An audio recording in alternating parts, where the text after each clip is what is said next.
Təqva əsas gizlində olur. Çünki aşkarda Allahdan qorxmaq rahatdır.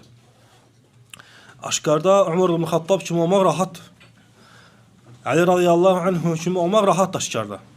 Çünki əslən nəfsə rahat gəlir. Necə münafiqlər eləyirlər.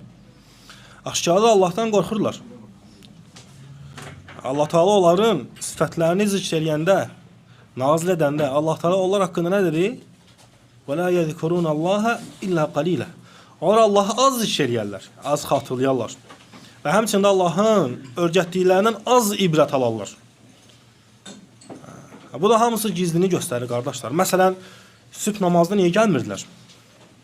Münafiqlər. Çünki o vaxt bir işıq yox idi, qaranlıq idi. İşıq olmadığına görə onlar gəlmirdilər. Çünki əslən onların namaza gəlməyindən məqsəd nə idi?